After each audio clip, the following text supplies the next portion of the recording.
Welcome to New Possibilities. I speak truth to power without fear. So, I just got finished watching or listening to Cynthia G's video about Omarosa, and I just want to share my thoughts about this. First of all, I'll say this. This is just another example of this woman taking any opportunity that she can find to ratchet up this so-called gender war, to have men and women attacking one another instead of attacking the system of white supremacy. Basically, this woman is suggesting that black men are attacking Omarosa because she's a woman and because people are jealous of her for having the intelligence to infiltrate the White House and gather all these audio and video tapes of Trump administration officials making damaging statements. And basically, this woman is suggesting that black men don't have the intelligence or the foresight to do anything like this. And I think that that's utterly ridiculous. It's absurd. And, to take one example of one single black woman engaging in some, unsavory behavior to try to suggest that that means that black women as a whole are more smart than black men, or somehow black women are not as complicit with white supremacy as black men. I think that that is utterly ridiculous, and it's a prime example of what people do here on YouTube. A lot of these simple-minded people do. They resort to generalizations. They take one little example and they blow it up to make broad generalizations about an entire gender or an entire race of people, and it's just absolutely absurd and asinine. And then the other thing is this, man. This woman is suggesting that the only reason why black men are hostile or, oppose Omarosa is simply because she's some woman and, we're black men are jealous that we weren't clever enough to figure this stuff out and to gather all this information. No, it's not about that. I mean, the reason why people don't take her seriously is because this woman was one of the biggest Trump supporters. She supported this racist Trump administration fiercely. This woman said that people would bow before Donald Trump. This woman said that people need to get on the Trump train. This woman organized those buck dancing pastors and other black buffoons to make black people support this guy. So for us to all of a sudden see this woman, using these tapes or whatever, we're not believing that this is a case where this woman is some enlightened person who intended to infiltrate the Trump administration, given her history. This woman would have remained in the Trump administration if John Kelly did not fire her. She would still be by Donald Trump's side, defending him and supporting him, defending him against charges of racism, playing the role of the buffer Negro. That's what that woman did. She constantly defended him. When that Charlottesville situation happened, she had nothing to say. So it is hard to take this woman seriously. This is a conniving woman who is all about money. She doesn't care anything about the plight of black people. So that's one thing. And then this notion that somehow black men are more coonish than some black women, it's just absolutely ridiculous. You have black women sellouts just like you have black men sellouts. Where's your quantitative study proving that there are more black male sellouts than there are black women sellouts? I mean, there are so many countless examples of black mammies who are happy and eager to please their white daddy. And I just think that instead of furthering this ridiculous, nonsensical gender war, people need to be about trying to fight Trump and his white supremacist agenda. But these people like Cynthia G don't even understand politics. They don't even see it as relevant. They don't even believe in black people voting in these federal elections. They talk about the need for black political empowerment, but these are the same people that want to downplay the significance of the vote. It's these same people in their promotion of black political apathy that has helped get people like a Donald Trump elected.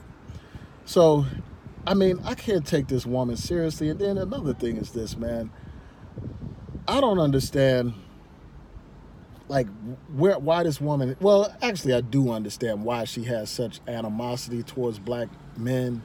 You know, she often refers to her own father as a sperm donor. You know, this is a classic example of a woman that has no respect for black male leadership, period. And that's probably one of the reasons why, you know, people like this have problems in relationships, because they can't recognize black male authority. They can't appreciate a black male.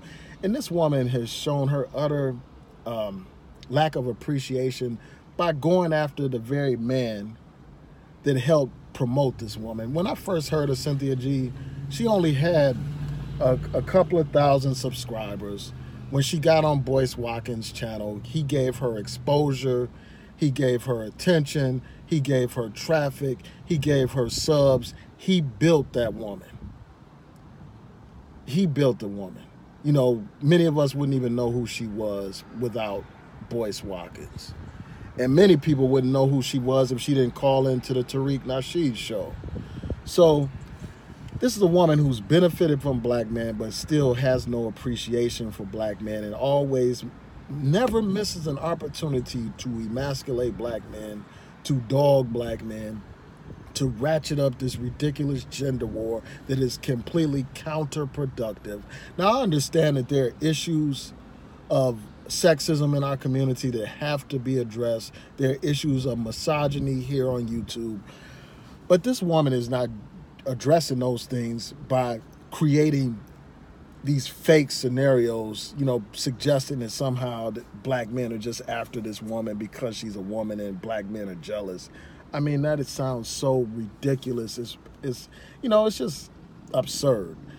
And, you know, the last point I'll make is this. You know, she kept talking about how people are calling Omarosa a bed wench and suggesting that, you know, they don't know what they're talking about because she was married to a black man and was with a black man before that. The reason why people are using that term bed wench is for a couple of reasons. Number one, you know, this is a woman who is rumored to have had relationships with Donald Trump, or had a sexual relationship with Donald Trump. All you have to do is Google that, and you will see many articles coming up talking about rumors that she had a relationship with Donald Trump. So that is the reason why people are putting out that term bed wench against her. That's why. You know, I'm not condoning it, but you have to understand why. It's not like they're just imagining things. There are reports out here that this woman allegedly had an affair with this man. Not just some gossip sites, but mainstream media is raising this question. And if that's true, then I can understand why people would call her that. Because, you know, this is a woman who leveraged her relationship with Donald Trump to get fame, to get attention, to sell books, etc. So, I mean, the idea that somebody would suggest that this woman is somehow some spook who sat by the door is absurd. You know, the spook who sat by the door infiltrated, you know, in this novel. You know, there's a novel about this and a movie. For those of you who haven't seen it, I highly recommend that you check out The Spook Who Sat by the Door. It's here on YouTube, so I'll post a link in the description box so that you can check it out.